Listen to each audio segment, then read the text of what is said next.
Well, hello, that's me again. Today is July 17th, 2024. It is what? Wednesday. It's a hump day. So congratulations to everybody on the hump day. And let me start with a little bit, cleaning the, so to speak, after myself behind what was left since the last video. And I want to kind of remind you what has been missed. And that remains very important in terms of the explaining to what you already know. And I'm doing it constantly, debunking and humiliating essentially all the media class in the in the Western world. Here was the reaction of David Aronovich of BBC, no less, who said, if I was Biden, I'd hurry up and have Trump murdered on the basis that he is a threat to American security. This is the guy from BBC, and guess what? BBC, which is a home to all kinds of the suicidal, homicidal maniacs and all kinds of pedophiles. This is the level of the British, so to speak, media. And here we have actually a wowzer. So as you already know, and I spoke about this not for once, for example, the economists, they don't even put their names of people who write for them, because obviously they just probably do not want people to discredit themselves, because it's a rag, it's a tabloid, which is run by those bunch of from the degree mill in Oxford and other, what so-called elite, primarily stupid, kind of high learning, high level of education institutions in Britain. And here it is. So they come with this thingy. As it turned out, that's what Economist says yesterday. Russia's vast stocks of Soviet-era weaponry are running out. It may have to scale back its offensive in Ukraine. And what they say now, as it turned out, I didn't know that, but as it turned out, for a long time, it seems that a war of attrition between Ukraine and Russia with 5 times its population could only end this way. But the much wanted Russian offensive, I don't know wanted by whom, and they don't understand what they're writing about, against Kharkiv in the north that started in May is fizzling out. You know what? Because the key issue is not manpower, Russia seems to be able to get it, but the problem is obviously the fact that Russia is running out of the Soviet stocks of everything. Missiles, tanks, everything. So there you go. That's your British, basically, result of the military expertise. It's not surprising when you look at those people, the military leaders of Great Britain, United Kingdom. Again, as I already stated, Sandhurst is a joke of the military institution. You cannot prepare anybody, So, which could be a decent, really well-educated officer, be them infantry officer, let alone of things which, for example, British been here in a generation, like air defense, Air Force and things like that. So when you look at this, it's just like, yeah, that's how stupid and that's how desperate they are. And yes, and I want to stress, United Kingdom is it's Chihuahua. Economically, it's insignificant. Again, as I already stated, I repeated many times before, remove Rolls-Royce and a couple of shipyards, that's it. There is nothing left. I mean, it's a service economy with a completely replaceable population. And yeah, the education system, which is collapsed. It's not collapsing, it's collapsed. And when you look at the products of the most elite institutions, like Boris Johnson or Liz Truss or Rishi Sunak, so you can see yourself, it's utterly corrupt. And there are some few exceptions of people of the good intellect, integrity, and humanity, and they merely confirm the rule. And here you are. As it turned out, Russians ran out of the Soviet stocks. So I guess, Russia is about to lose the war.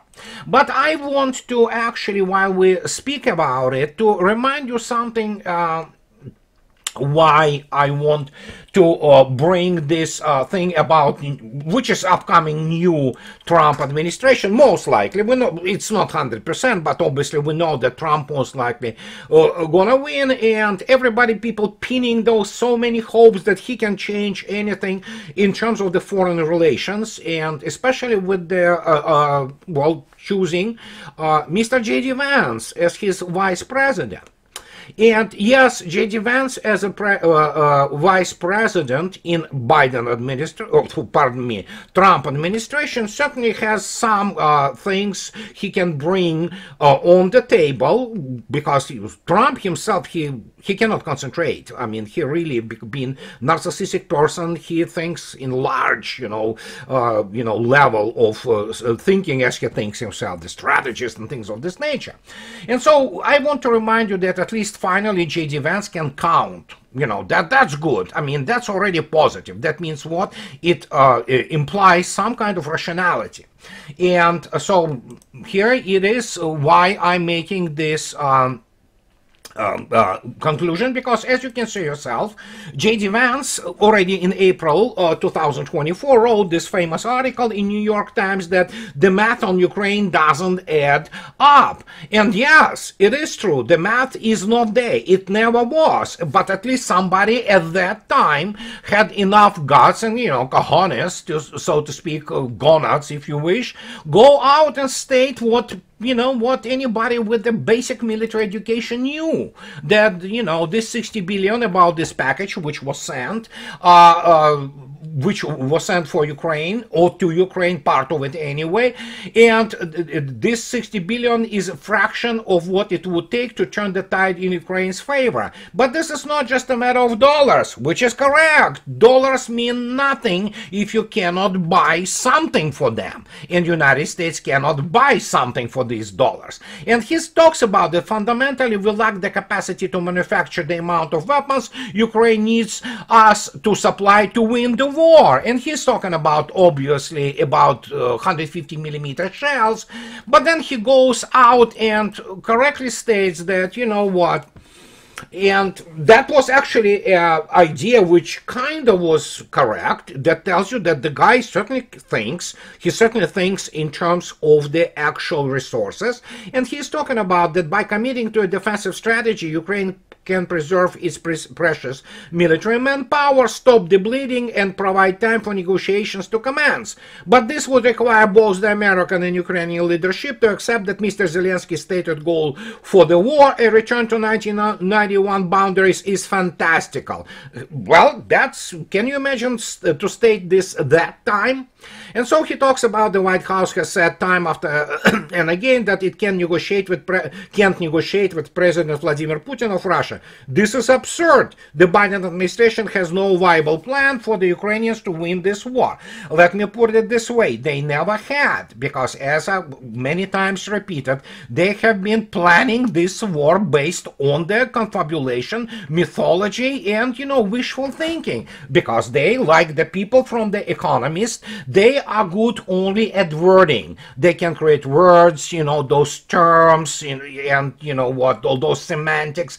Other than that, in terms of practical running economy, let alone military, they are nobodies. They have zero skills, and definitely zero skills in terms of national security.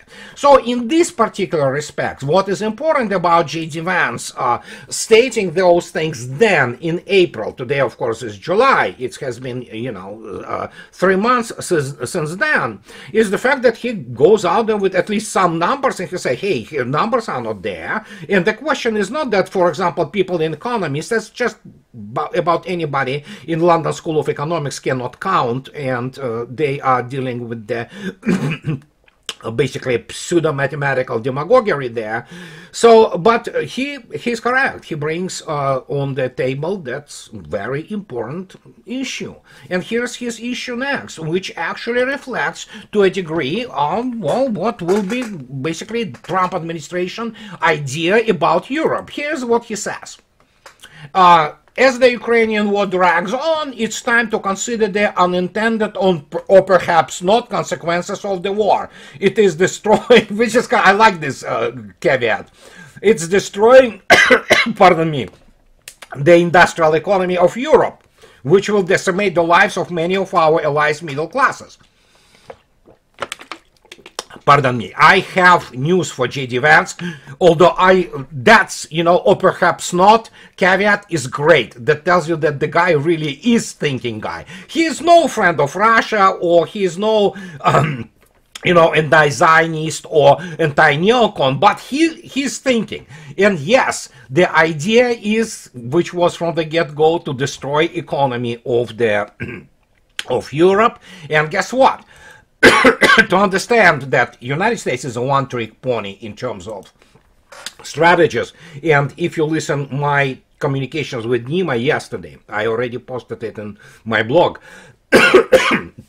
The issue is very simple. Those strategies are the level of the kindergarten, and because being the one-trick pony, they want to repeat World War II. They really think, because they are, take Jake Sullivan or Blinken or anybody else, those people are, they are boys. They are whiteboard, theorists based on some confabulation. They never understood what warfare is, which is critical for people who deal in the diplomacy and what is called national security, such as Mr. Sullivan. And, they thought that, okay, let's throw Europe, under the Ukraine now. Not Ukraine to Europe, but now it's Europe under the Ukraine. They will destroy themselves, preferably that Russians will start the nuclear war there. And then here we are, after everything is absolutely destroyed, we come in, as it was in the post-World War II issue, and you know what? Everything we say will happen. We will basically write off our dads. Pardon me. Something got in the wrong tube, so to speak. And as the result, the United States will save itself. Well, obviously Russians who are, Mr. Lavrov, who makes Mr. Blinken look as he is nincompoop. He talks about it yesterday.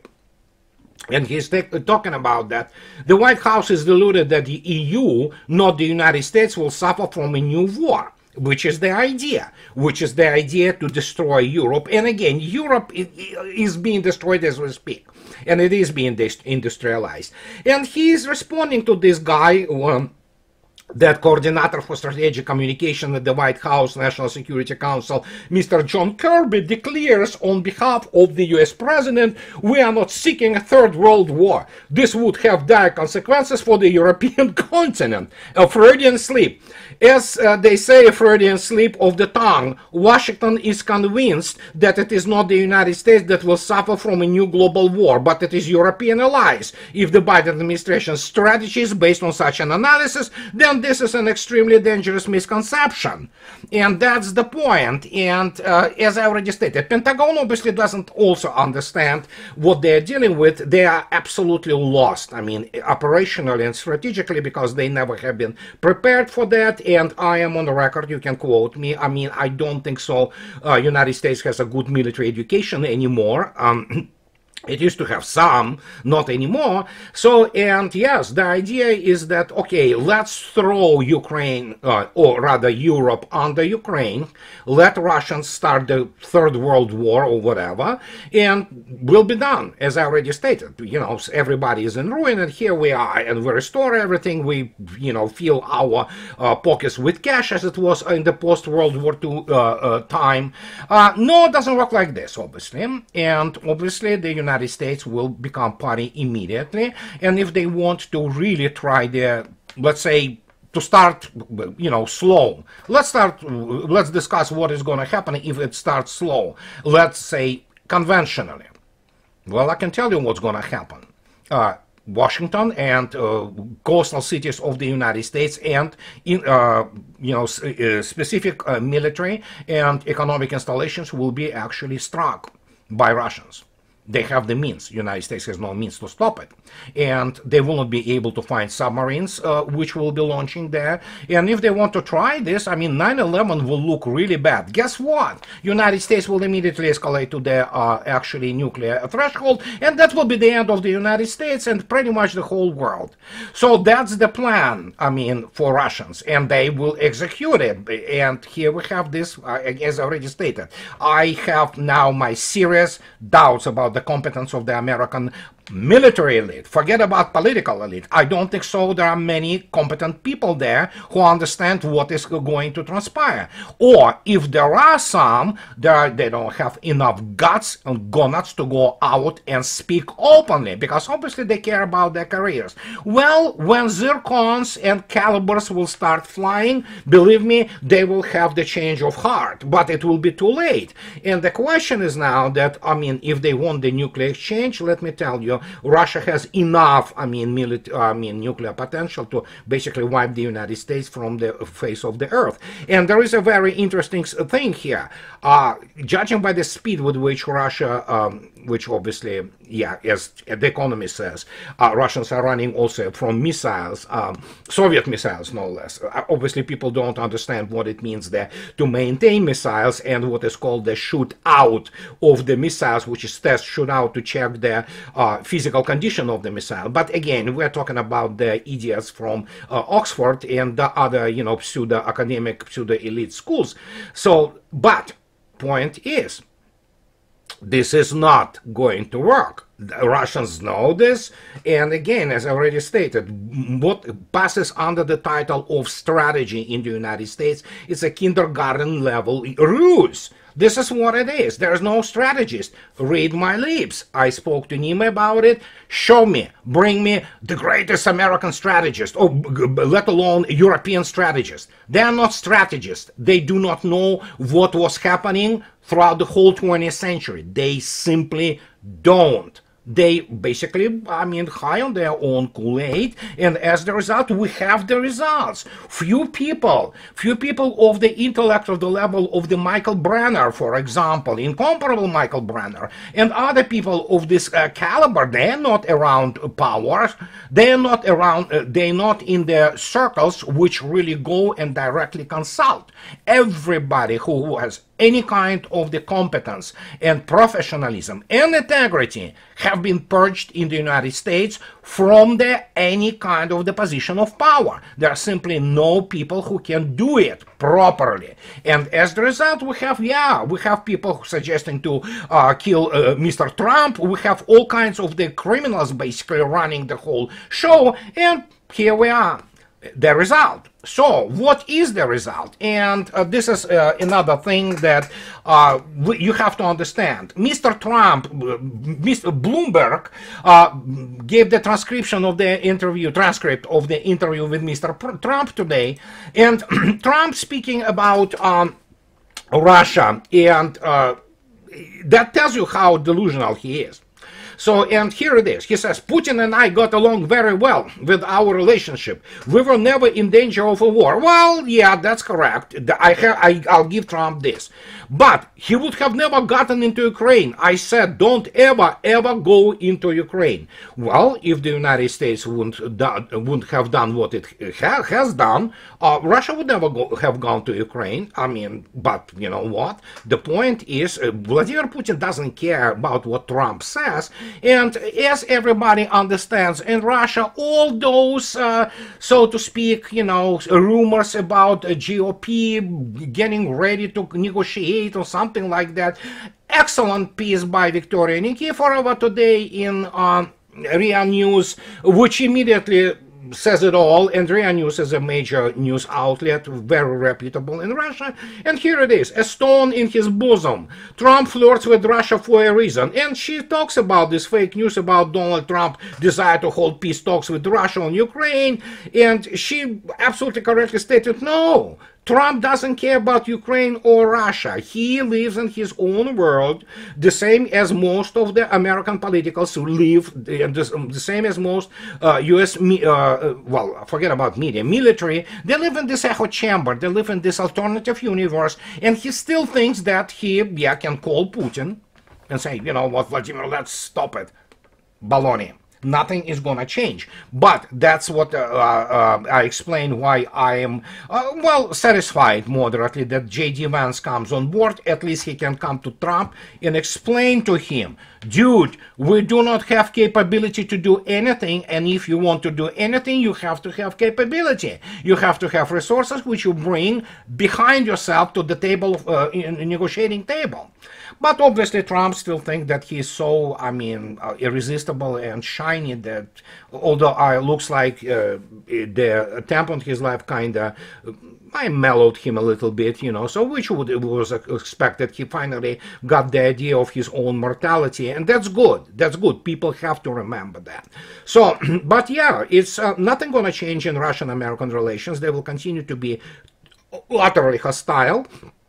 But yeah, they will be trying to play with something which Russia doesn't need, trying to woo Russia away from China, stupid and kindergarten level.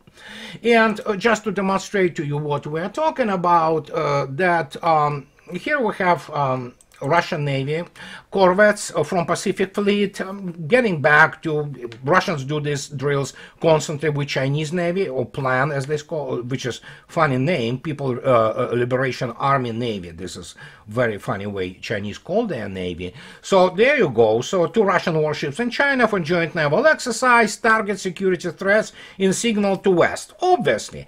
And of course, you have to always remember the main striking force of Russian fleet is with its submarines and the Zircon carrier ships.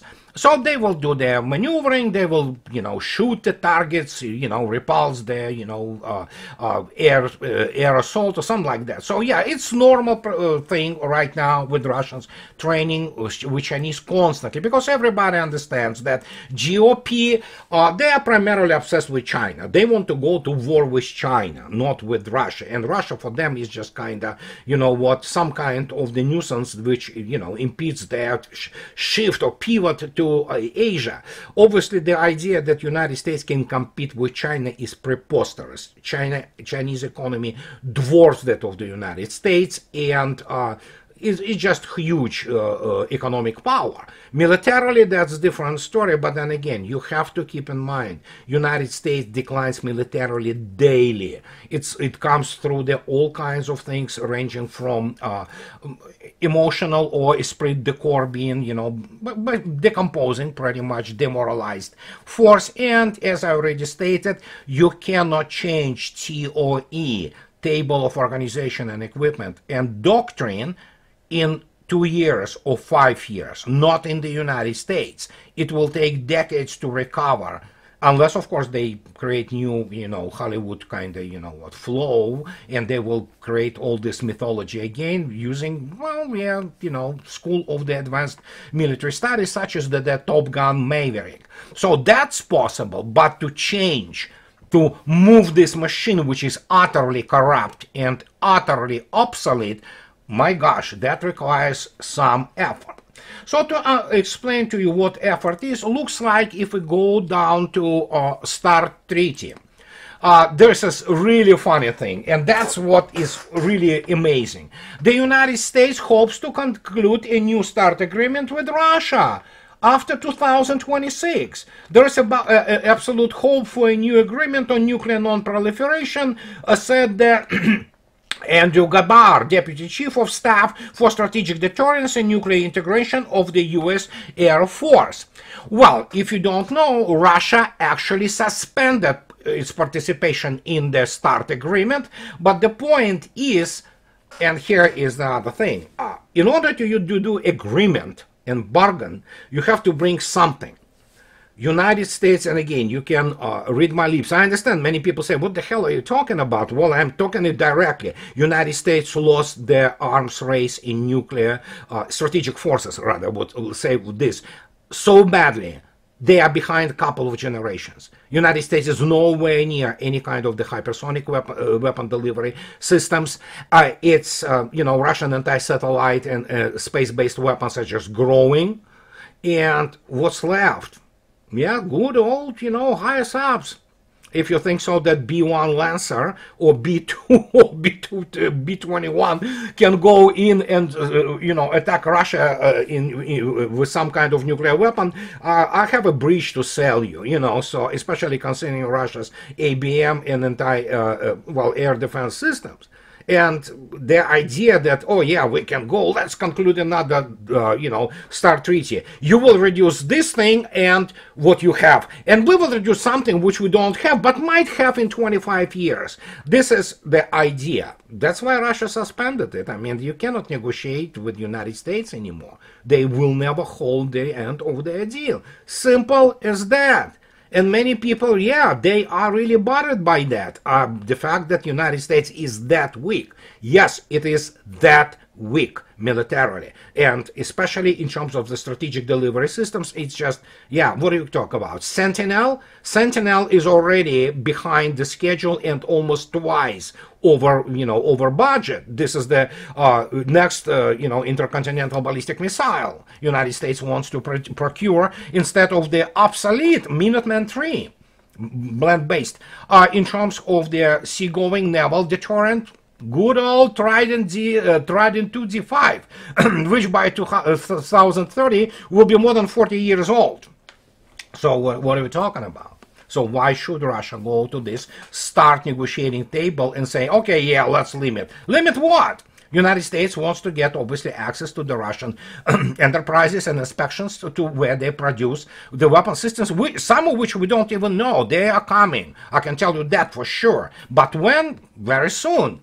And if people haven't been impressed with Sarmat, for example, RS-28, which has no really limitation, in range, or you look at the Petrel, which is called Burevestnik strategic nuclear cruise missile, and you look at the other things, and hey, the Zeus nuclear tug is coming too very soon. Angara 5 is online. It's in serial production. Its modernization version is already being ready. So when you look at this, I mean, negotiate what?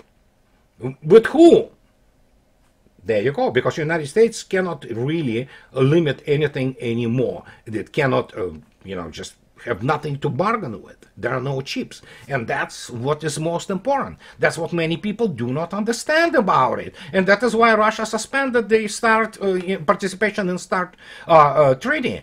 Especially considering the fact that you cannot really, how to put it, you cannot trust the United States anymore. Sadly, that's very sad. Now, and a little bit on the situation on the fronts. We have this situation. So these are today's data. As you can see yourself, the slaughter continues. And yeah, but obviously we understand that Russians are running out of tanks and all other missiles and everything. So, and obviously Russia is running out of the washing machines and the dishwashers and microwaves to get chips out of them. Hey, The Economist, the respectable, British publication tells us so. I'm pretty sure they communicated this and, ran it by the specialists from the Sandhurst, and Imperial General Staff. And so, as you can see yourself, it's just absolute slaughter, which is happening on the front there. But in the good news, still, he's not going to be, basically, he will not live to see the jail cell. But at least this is the guy, by the way, who actually was the force behind anti-Russian sanctions, Mr. Menendez. Menendez corruption is just the tip of the iceberg. Well, the people say that from responsible statecraft, the worst of all, it's that most of it's legal. Well, yeah, we know that American political system as it is today is utterly corrupt. And so Menendez was charged and found guilty on all 16 counts. In a statement, U.S. Attorney Damian Williams said Menendez was engaging in politics for profit. Hello, hey, bells, ringing and red flags, popping up. That's what you'd go into politics in the United States, to work for profit. Because Senator Menendez has now been found guilty, his years of selling his office to the highest bidder have finally come to an end. He said, well, sadly, I mean, he will not see any kind of the jail's term because Biden will pardon him anyway. And yeah, he's not going to resign from Congress. Nothing they can do, I mean, to push this guy. Those people have no morals, have no integrity, have no humanity left in them. But it is really funny. This is the guy who actually originated all those anti-Russian sanctions. Boy, did they try to see how many Ukrainians were trying to bring in, you know, gifts to him? Who knows? But it is what it is. It is a sad state of the affairs, but it is the state which we have today. And we have to live somehow with it, and we have to overcome it. And that's what many people say, oh yeah, what do you want to do?